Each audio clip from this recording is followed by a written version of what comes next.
So let's have a closer look to demand relations.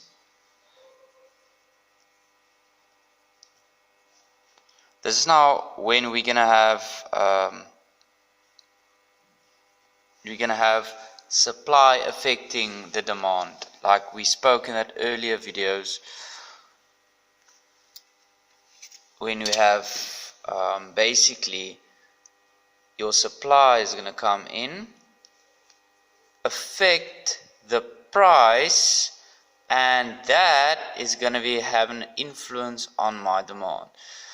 Met ander woorde, daar gaan iets gebeur met aanbod wat niks te doen het met prys nie, nothing to do with price. It's going to affect the price, en omdat dit die prys geaffekteer het, gaan dit dan ook op die eind van die dag my vraag beïnvloed. Okay, let's have a look at an example of this. So let's start out just with drawing our sketches. Let's start with the scenario. Right, so let's say within the market of coffee there was a weak supply. Okay, weak supply of coffee. Okay, so daar het 'n swak oes gebeur of soets, en ons min koffie op die mark geplaas. Dit gaan dan die volgende effect hê.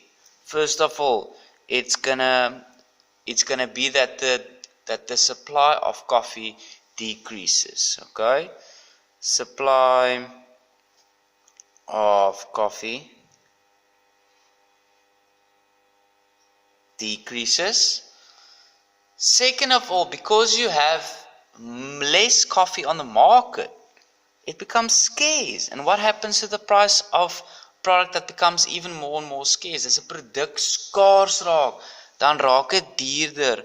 So the price will increase of the coffee. It will become more expensive.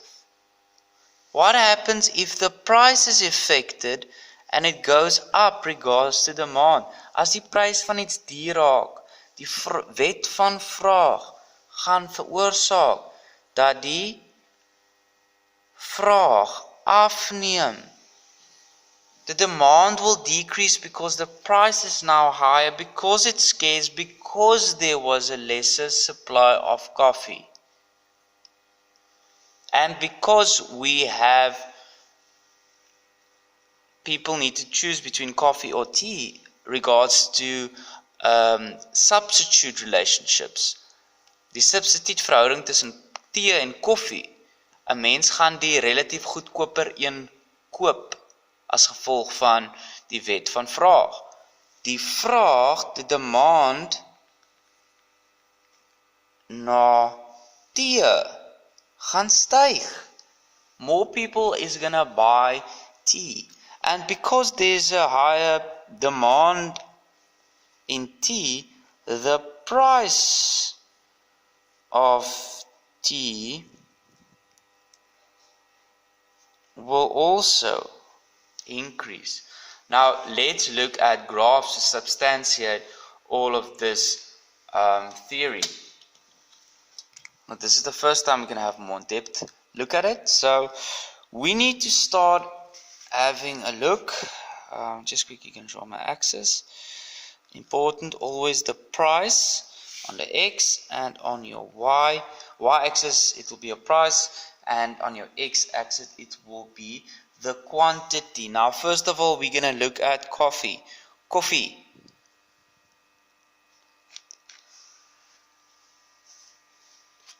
So first of all, you will always have your equilibrium forming between our demand and our supply.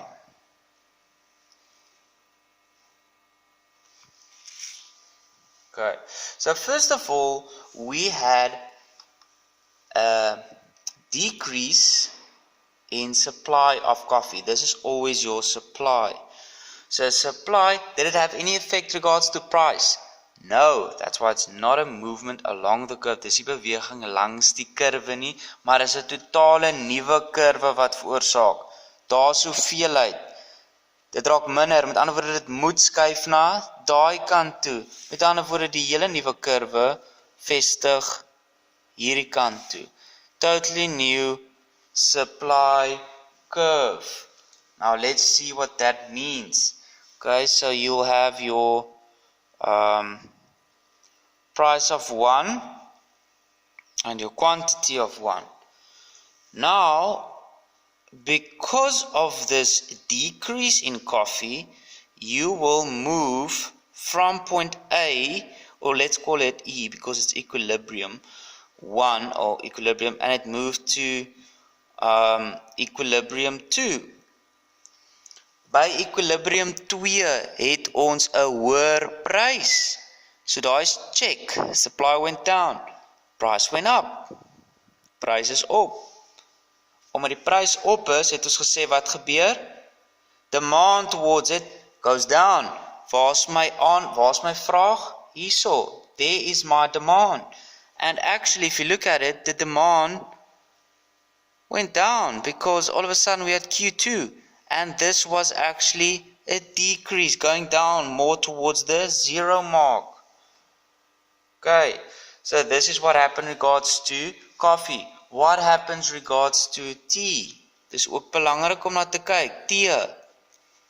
So for tea, you will have, let's draw the axis again. You'll have your normal supply and demand curves. Okay, always the same. Price, quantity. Now, because we have a lower demand in coffee, there's going to be a high demand for tea. Waar is vraag?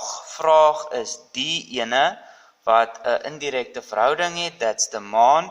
We said it's going to increase because more people will buy tea instead of coffee.